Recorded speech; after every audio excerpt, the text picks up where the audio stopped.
warahmatullahi wabarakatuh.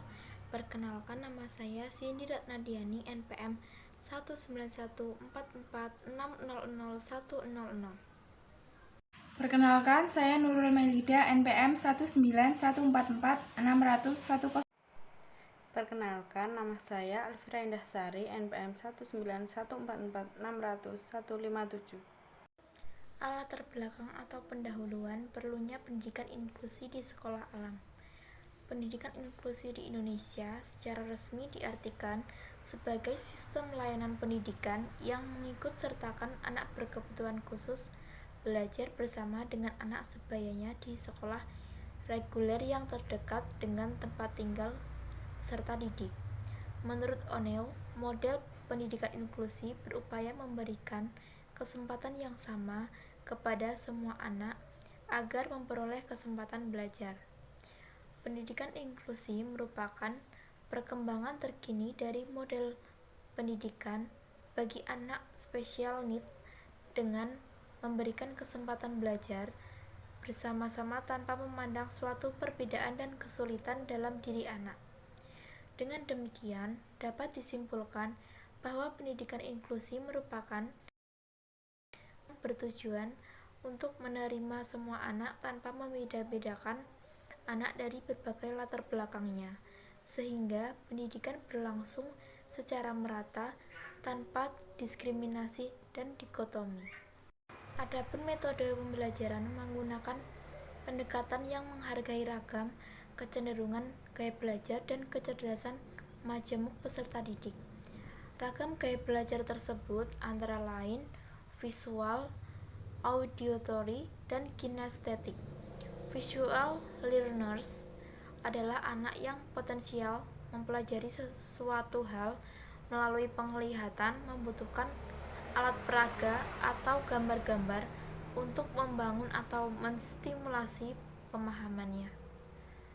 Auditory learners adalah anak yang cenderung mengandalkan pendengaran untuk menangkap dan mengingat informasi maupun membangun pemahaman. Kinesthetic learners adalah anak yang cenderung membutuhkan sentuhan dan gerak untuk menangkap dan mengingat informasi serta mempelajari suatu hal. Ragam kecerdasan menurut Howard Gardner antara lain: 1. Kecerdasan logika matematika, 2. Kecerdasan linguistik, 3. Kecerdasan musikal, 4. Kecerdasan visual spasial, 5. Kecerdasan kinestetik, 6. Kecerdasan interpersonal, 7. Kecerdasan intrapersonal, dan 8. Kecerdasan naturalis. Konsep pendidikan inklusi di sekolah alam. Sekolah Alam Ramadhani atau SAR menerapkan pendidikan inklusi dengan sistem Among Ki Hajar Dewantara. Sistem Among merupakan sistem pendidikan yang berjiwa kekeluargaan dan berhubungan dengan kodrat alam, yaitu sebagai syarat untuk mencapai kemajuan secara cepat dan baik. Sistem Among di Sekolah Alam Ramadhani dimaknai sebagai sebuah paradigma dalam melihat anak, bahwa anak adalah manusia yang memiliki rasa sehingga harus dihormati. Prinsip Sekolah Alam Ramadhani adalah memanusiakan manusia tanpa membeda-bedakan. Dalam penerapannya, guru di Sekolah Alam Ramadhani tidak hanya mendampingi anak bermain, tetapi juga menyelipkan pengetahuan dalam permainan. Mengenai alam keluarga, Sekolah Alam Ramadhani mengajak orang tua untuk bekerja sama atas perkembangan anaknya. Kerjasama dilakukan dengan menerapkan sistem yang sama antara di sekolah dan di rumah sehingga tidak terjadi kebingungan penerimaan norma. Konsep memanusiakan manusia di Sekolah Alam Ramadhani dipraktikkan dengan cara anak berkebutuhan khusus mendapatkan pendampingan, penjagaan, fasilitas, juga kelas yang sama dengan anak normal. Pendampingan dilakukan dengan penuh perhatian dan penanaman empati. Terdapat kasih sayang dan toleransi yang diterapkan oleh pemomong terhadap anak normal maupun anak berkebutuhan khusus. Kemudian, anak yang berkebutuhan khusus yang telah diketahui bakat istimewa akan didampingi dan didorong untuk mengembangkan bakat tersebut. C. Penerapan pendidikan inklusi di sekolah alam. Pendidikan inklusif diharapkan mampu membuat anak berkebutuhan khusus tidak termarginalkan dan mampu membuat mereka mengembangkan potensinya. Namun, penerapan pendidikan inklusif di berbagai sekolah nyatanya belum semuanya mampu menerapkan model pendidikan inklusif. Kesiapan menerima anak kebutuhan khusus yang memiliki karakter spesial dan memerlukan pendampingan memang harus memiliki strategi untuk mampu membantunya agar dapat mengembangkan keterampilannya.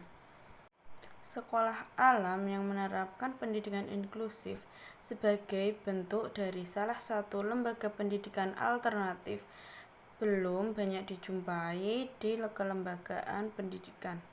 Hal ini karena sekolah alam dekat dengan berbagai aktivitas yang lebih banyak dilakukan di alam terbuka. Aktivitas-aktivitasnya banyak dengan berinteraksi bersama alam.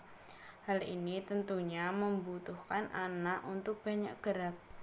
Menurut Suhendi dan Murdiana, tahun 2012, sekolah alam merupakan salah satu jawaban atas perbaikan sistem pendidikan yang seragam dan bertujuan untuk mengembangkan potensi anak sesuai dengan kemampuannya. Hal ini senada dengan pemikiran pendidikan Freire dalam Suhendi dan Murdiana tahun 2012 bahwa pendidikan harus terbuka pada pengenalan realitas diri. Selain itu, pendidikan juga harus mengimplikasikan konsep tentang manusia dan dunianya agar manusia dapat menjadi subjek dari diri sendiri.